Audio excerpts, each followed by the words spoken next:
Now, from the downtown of Northwest Arkansas, in Uptown Rogers, with weather from Bentonville to Fayetteville, Fort Smith, and beyond, here's Oz weather meteorologist, Garrett Lewis.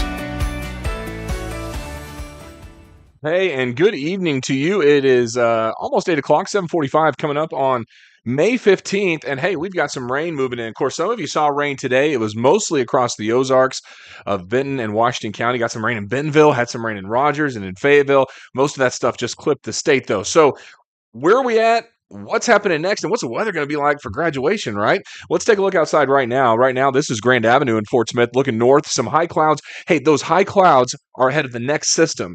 That next system is actually out there in northern Oklahoma, tracking off towards the east. But a nice evening out there. The temperatures have come back up. So is the humidity. It's a bit more sticky, but I am already tracking a few scattered showers and thunderstorms that are out there across north central Oklahoma, around Ponca City. Some pretty chunky hail there, looking at about an inch and 3/4.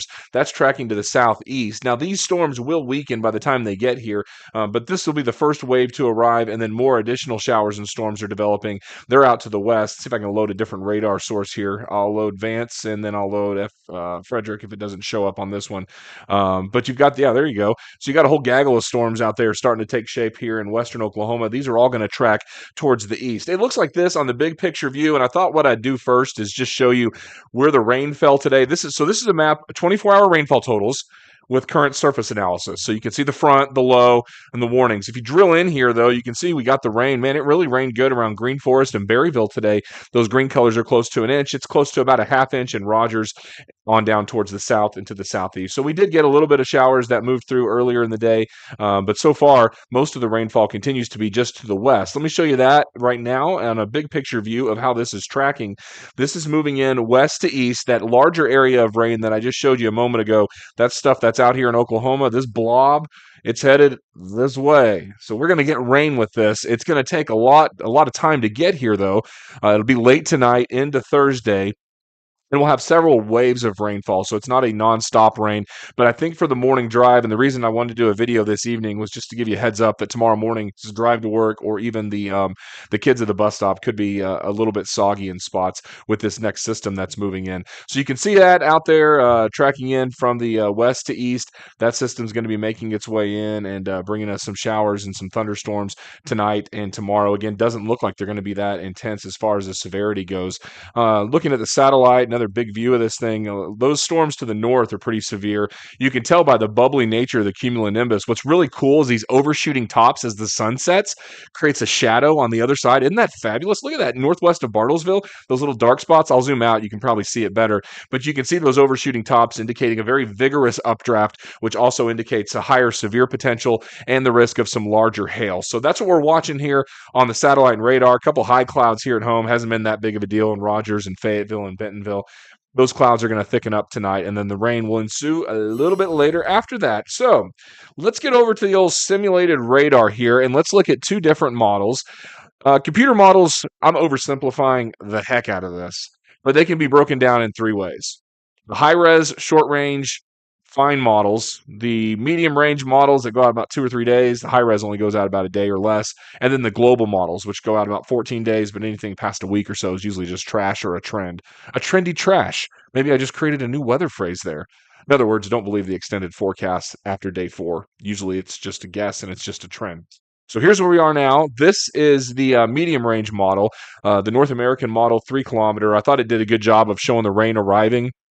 I'm going to play this, and you can see as it starts moving in later on tonight, this stuff gets here late night into the first part of the day. This is 5 a.m. You got some scattered showers moving through and pockets of rainfall through the morning drive, and then that leaves us by afternoon with spotty redevelopment towards the second half of the day. So best chances of rain first half of the day tomorrow. I'm going to zoom out a little bit here, give you another look at this as it moves through. That's the stuff that's in Oklahoma that tracks east and moves across the area late tonight into the first part of the day, and then by the afternoon we catch a break, and then we get some more of that redevelopment stuff with daytime heating that's out there. Now I'm going to switch you over to the high-res model. This is the super fine model, so this one's going to go out not quite as far, but it does initialize better. And what's wild about these computer models is what it's doing is it's taking the current conditions, we call it initialization, So it takes a balloon launch. It takes the readings from the ASOS sites, those automated surface observation sites.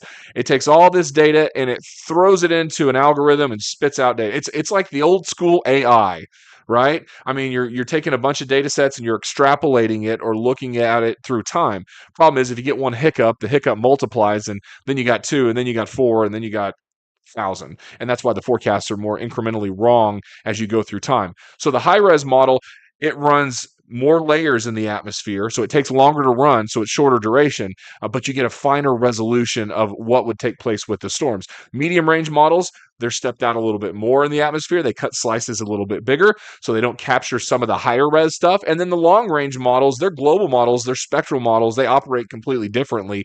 They take the whole globe and they look at the overall pattern. So breaking it down to a state level with a global model doesn't work. That's why you can't really forecast snow more than 2 or 3 days out with a pretty high degree of accuracy. You got to tell what the trend is. Can't really know. So there's my lecture on computer models. A little sidetrack this evening. Let's go through time. Here we are now. You got the storms out around Bartlesville and the storms in Oklahoma. Let's take us to midnight, shall we? There's midnight. So we got the rain starting to move on in. Let's take us to, what do you think, 3 in the morning? Got the rain showers and thunderstorms moving across Tulsa. Let's take us to sunrise right at 6. So by 6, some of that stuff's already moved through Benton County.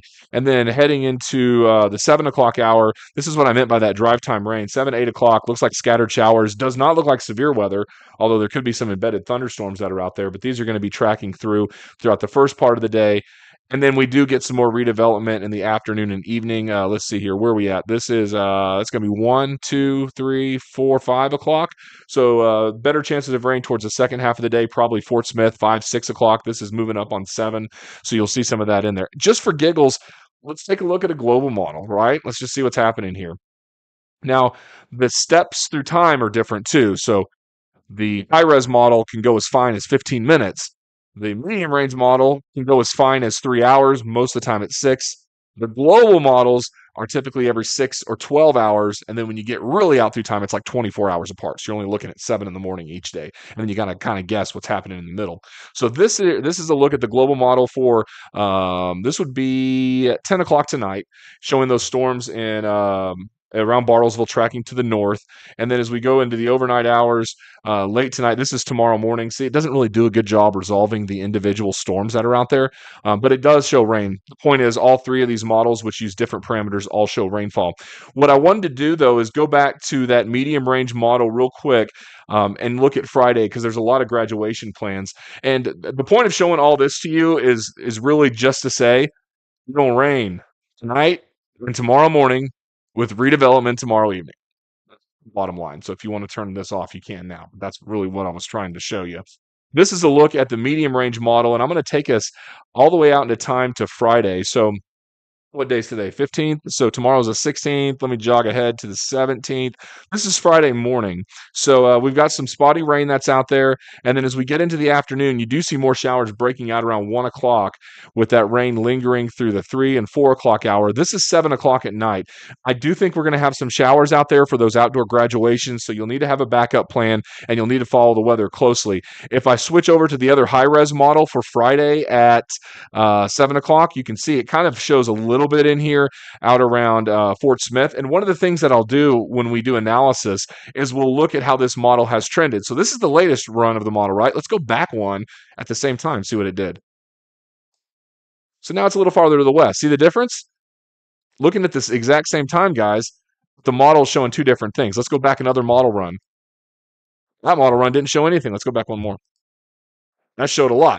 So really, as it gets closer to in time, and as these higher res models start to come in, we get a better idea of what's going to take place. So the most recent one, though, is in line with the other one, showing some of those rain chances Friday at about 7 o'clock or so, right in this area of the River Valley. Can it change? Absolutely. It probably will.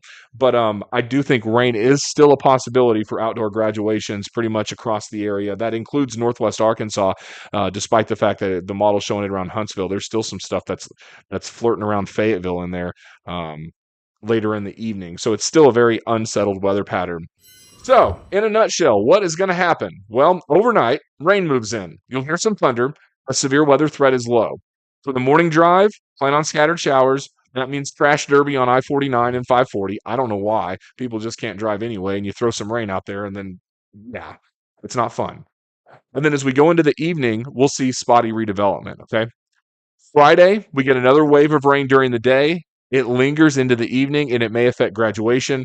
The weekend, I'm thinking, looks pretty good, at least right now, but it looks hot.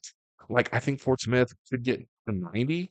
We may get 88, 89 in Rogers with a lot of humidity. It's a summer preview.